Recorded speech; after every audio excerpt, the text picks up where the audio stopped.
नशे के खिलाफ कार्रवाई की गई है, कहाँ की कार्रवाई?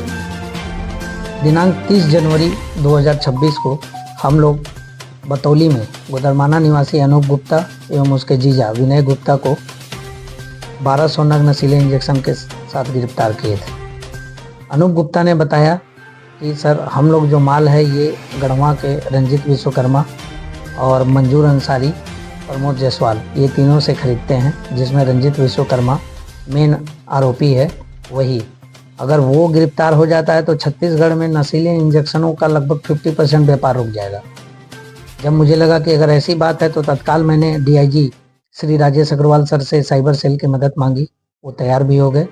साइबर सेल की मदद से जब इन तीनों का लोकेशन हम लोग लगातार ट्रेस कर रहे थे, इन लोगों का पलटन घाट में लोकेशन, इन लोग कोई माल सप्लाई करने के लिए आए हुए थे, तो पलटन घाट में ये तीनों लोगों को हम लोग जब गिरफ्तार किए तो उस समय भी इनके पास 1500 पीस नशीला इंजेक्शन था।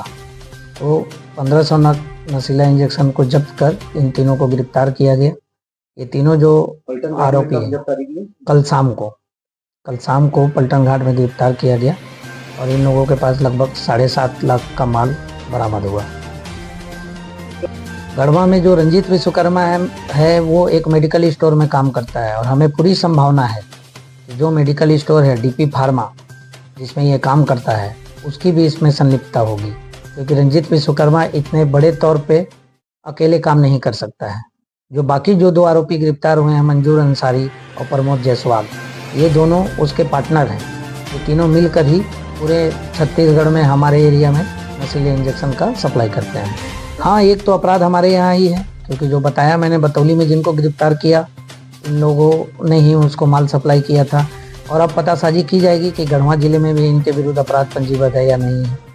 इस पूरे प्रकरण में साइबर सेल अंबिकापुर में श्री डीआईजी साहब अजीत मिश्रा जी और उनके साथियों का बहुत योगदान रहा, क्योंकि उनके बिना सहयोग के इन लोगों के लोकेशन को ट्रेस करना बहुत मुश्किल था। हाँ, अभी इन लोगों का भी बयान लिया गया है कि इन लोग माल किससे लेते हैं, क्योंकि माल का तो एक पूरा चैन है, उसका नाम अभी मैं उजागर नहीं कर सकता। बहुत जल्द वह भी पकड़ा जाएगा। और मैं आपकी मीडिया के माध्यम से सारे नशे के कारोबारियों को यह संदेश देना चाहता हूँ कि आप इससे दूर हो जाएं, क्योंकि यह बहुत एनडीपीएस एक बहुत खतरनाक एक्ट है।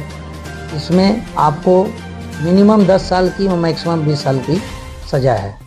आप लोगों को यह खतरों से खेल रहे हैं, जहर बेच रहे हैं, इसकी इजाज़त हमारी उड़नदस्ता टीम आपको नहीं दे सकती है।